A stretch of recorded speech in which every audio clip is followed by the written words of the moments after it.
What is going on, everybody? Welcome back to another episode of Antit's Garage.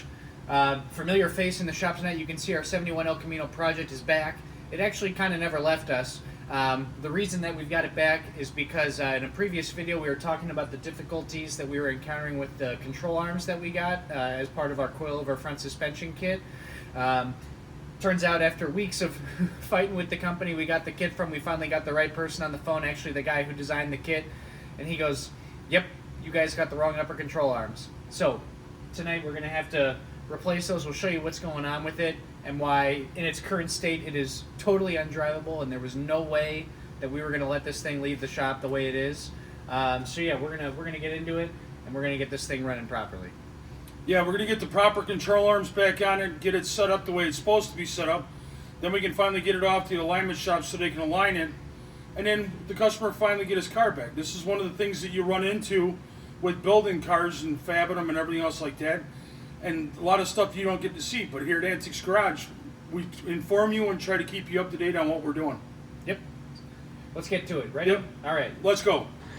So I'm going to go ahead at this point and insert a clip from our previous video where I said that we were going to need upper control arms. These control arms do not appear to be for this vehicle. I'm really not sure because they just don't line up at all. Probably gonna have to at the very least order some different uppers because the ones that I've seen online definitely much more resemble the factory control arms. They kind of dip down, but you can see these arms here are actually for a, what was it, Bill? 70 to 72 Camaro? Yeah, it's for a Camaro setup. Yeah, so you can see here the angle of this upper ball joint is way back. This whole knuckle here, obviously it's hard to see with the rotor and the caliper in the way, but it is cockeyed like this, the whole thing. And so you go to drive this thing and it's just not right at all. So you can kind of see the angle that everything is on here. So if you take note of how these control arms are shaped, these are what they're supposed to look like. Yeah, Bill, if you could hold that up or show them. So you see how it comes down significantly more, much more like a factory control arm, except these are obviously just tubular.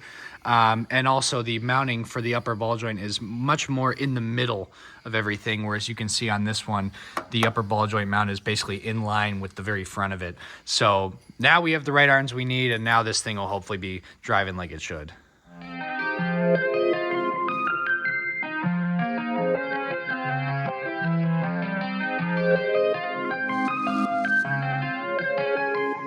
All right, we got you down under the car. We took the tire off. We got the suspension loaded up, so as if the car was sitting on the ground. When you're changing just the upper control arm, you can do this on a lot of other cars too. What you want to do is load up the spring so that way you get the spring tension on it. You're like, well, there's a lot of tension underneath there. Just put a floor jack underneath this ball joint. The farther you go out towards the rotor, the better leverage you get. You'll notice the back half of the car is on the ground, so that way it makes it so it doesn't teeter-totter on us. And then what we did is we took the nut, backed it off just a little bit. There's probably 3 or 4 threads left on it. We don't need, it's not gonna go flying or anything like that. But what we're gonna do is Jack's gonna pry in the upper control arm, and I'm gonna whack it right here on this knuckle, right there where that little flat spot is. And that'll pop the ball joint loose from the knuckle, and then we can change our control arms out.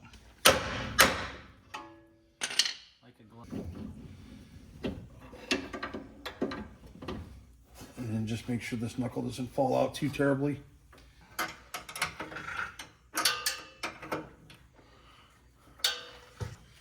But I don't want to take the header off. I don't want to take it off either.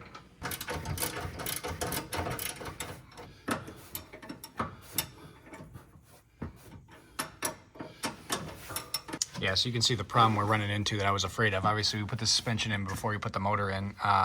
So trying to figure out a way to get these off without taking the header off.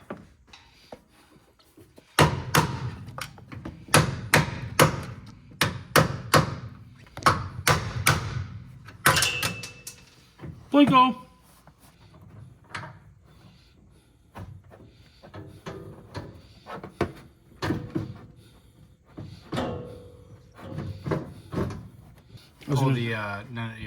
Pull the arm up like this. Yeah, to get it to pitch it different. Yeah. And like so you can there you go. That should get it.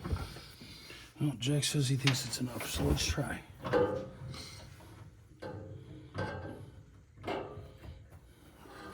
Oh, how about that, folks? So just so you can see here the difference, this is your factory arm right here. This is what we got. This is for a 72 Camaro. This is what we're supposed to have. So you can see the comparison between these two and these two. Big difference on where that upper ball joint is located.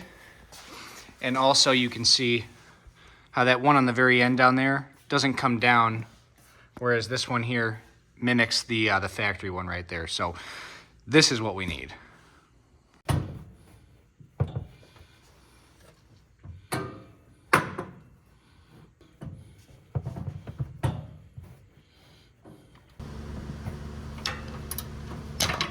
There you go. Just like that. We always talk about teaching moments and helping people understand. This is the bolt that goes in there. This part right here is where it goes into the frame, and that's where it normally spins. What we were trying to do is get it out of that knurling so that way we can pull this bolt out. Obviously, you see the control arm will go in now. Any of these older cars that are like this, that little knurling in there is there to keep the bolt in place when they put the car together at the factory so it doesn't fall out. Well, obviously over time, you know, years and years of running up and down this bolt, putting shims in it, unloosening the bolt, moving the control arm, these little knurlings start to wear out. So as you saw, we were putting the ratchet on there with a socket on one side and a wrench on the other to hold it because this whole thing is just spinning in the hole. What we were trying to do was just drive it out past these knurlings so that way we could put the control arm in where we needed to, slide it back in, and then do the same thing. You just hold it with a ratchet and tighten it back down, and this will press these knurlings almost like a wheel stud back into the frame rail.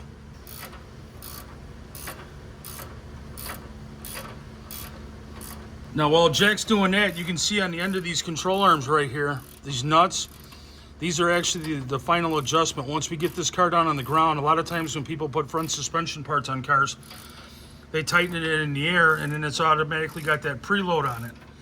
Well, with these lower control arms, these upper control arms and stuff, when we tightened everything down, the load of the vehicle was on the ground and everything was at its normal stationary stance. So once we get the tires and everything put back on the El Camino, it's down on the ground, it's under full load, then we will tighten up those end bolts so that way there's no preload. So if they're up too high and then you tighten them, then you put the extra stress on the control arm bushings, and you don't want to do that. We got tension against something. Check the front ball joint, make sure it's not locked up against something. Right here, Okay. contact here. The control arm that they have in here, the backside, is out here. It's not directly centered. Yes, you can see now that we have it rotated the other way, we won't get any contact on the backside right here against the mount. That's where it was hitting right there on the inside because of this offset here.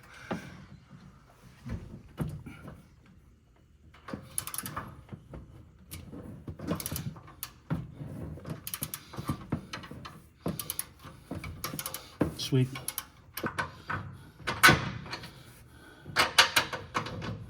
There we go. Oh. I think we're cooking with butter here, folks. Oh yeah, that fits nice now.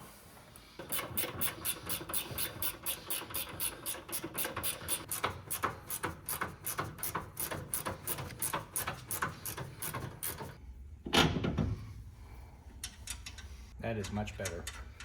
Oh yeah. Well, we said that from the beginning. Said it from the beginning. But everybody We kept knew- telling us that we were wrong and we were doing it wrong, and I'm like, no, we're not. Yeah. They called it. They called us idiots. They called us fools. We even sent pictures. Look how much nicer that lines up. That is straight up and down. Again, the last ones were like this. Can't have that. That is much better.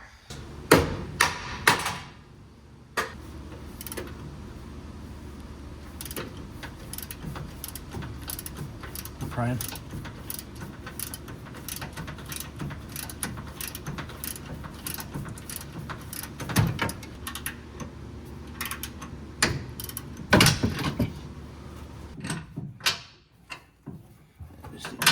There we go. gas. Not bad for an old timer.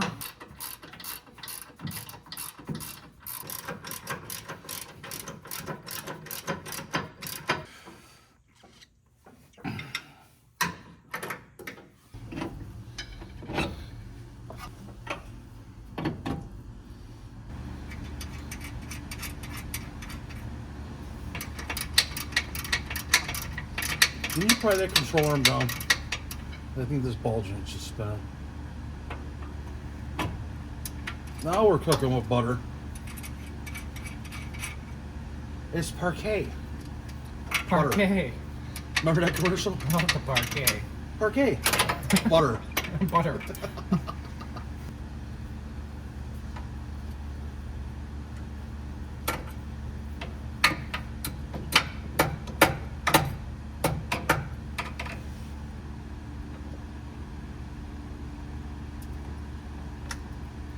Oh, we got finesse. Oh yeah, we look way better now. Yeah. Good. Yep. Ball joints are straight up and down like they're supposed to be. Very good. Pitches and forward, and they can do all the casts that we need by changing the shims around.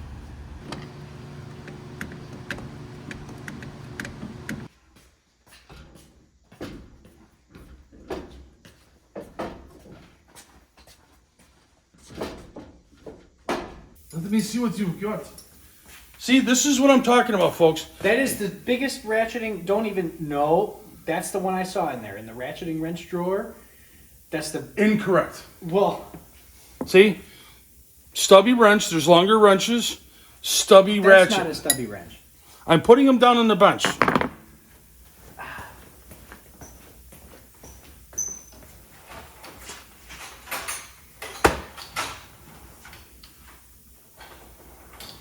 I don't want to hear it. Now, longer ratcheting 13 millimeter, longer half-inch wrench.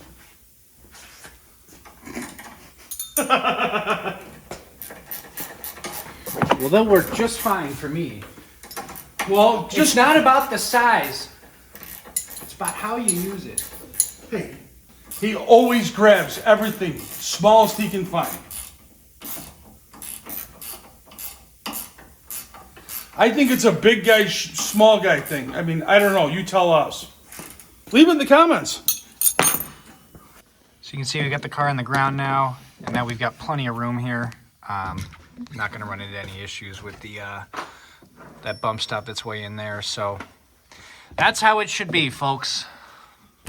But I just want to remind everyone, this took us weeks of fighting with this company. We sent them pictures, we sent them everything, and we're not going to name any names because they did make it right. They did realize, so we're good with that. But like we sent them pictures of the old alignment where the ball joints were like this, the knuckles, way out. You would go to turn this car, and the wheel, if this is like the face of the wheel, it would go like this, like when you would turn. It was horrible.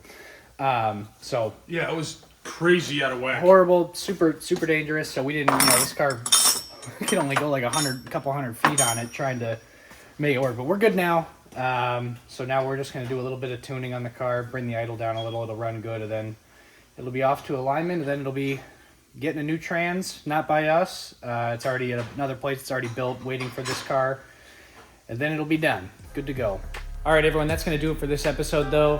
El Camino is pretty much out of our hands. Like I said, we'll have a few more things to do once it comes back from alignment, but we're not going to film that just because it's really, really small little things. But I think lesson of the day, like I said, we knew we had the wrong parts from the beginning. The second we put them on, we were like, something's not right here. Going through, talking to the company, everyone there is telling us, oh, we're wrong, we're stupid, whatever. But then we finally upped the chain of command, got the guy that designed the parts, and he goes, yep, I owe you an apology, you guys were right. So lesson of the day, if something doesn't seem right, or if you're looking at it and it's just not working, double check, use your resources, talk to a lot of people, make sure you got the right stuff. But that's going to do it for this episode of Anthony's Garage. I hope you found it useful. Just changing over those control arms really quick. Please remember, like, comment, subscribe. We really do appreciate it. Thank you so much for watching. We'll see you next time.